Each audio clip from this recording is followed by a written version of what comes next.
প্রশ্ন: কবিরা গুনাহ করলে সিয়াম নষ্ট হবে কিনা জানাবেন।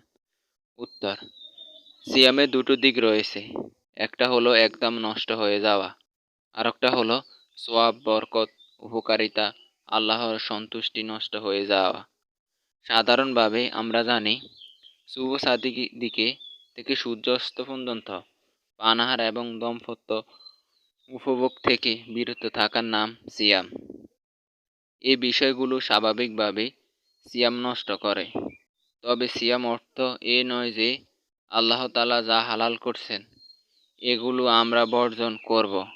আল্লাহ তাআলা যা হারাম করছেন সেগুলোর ভেতরে পুরোপুরি ডুবে যাব।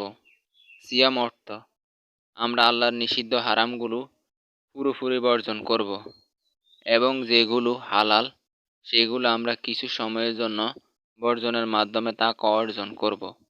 যেমন শূকরের মাংস হারাম, সুদ হারাম, ঘুষ হারাম।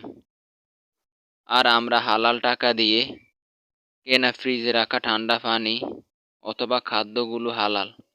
আমি সিয়াম পালনরত অবস্থায় হালাল খাদ্য গ্রহণ করলাম না, কারণ আল্লাহ তাআলা এতে অসন্তুষ্ট হবেন, গুনাহ হবে, সিয়াম নষ্ট হয়ে যাবে।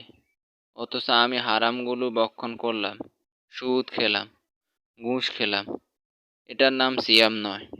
এই জন্য সিয়াম অবস্থায় কবিরা গুনাহ করলে সিয়াম মূল উদ্দেশ্য নষ্ট হয়, তবে সিয়াম কাজা করার প্রয়োজন হয় না।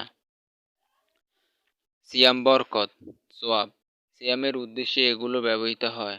আর এই জন্য রাসূল সাল্লাল্লাহু আলাইহি সাল্লাম বলছেন, যে ব্যক্তি অন্যায় কথা পরিত্যাগ করতে না পারল, ওই ব্যক্তি শুধু পানাহার বর্জন করে আল্লাহর নৈকট্য অর্জনের ক্ষেত্রে তার কোনো উপকার হলো না। কাজে সিয়াম আমরা পালন করব।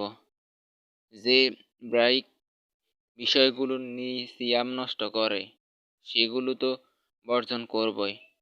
এর আগে আল্লাহর যেগুলো স্থায়ীভাবে হারাম করছেন সেগুলো আমাদের বর্জন করতে হবে। নিয়মিত ইসলামিক ভিডিও পেতে আমাদের চ্যানেলটিকে সাবস্ক্রাইব করুন এবং ফেসবুক থেকে দেখলে ফলো করে আমাদের সাথে থাকুন। ধন্যবাদ সবাইকে।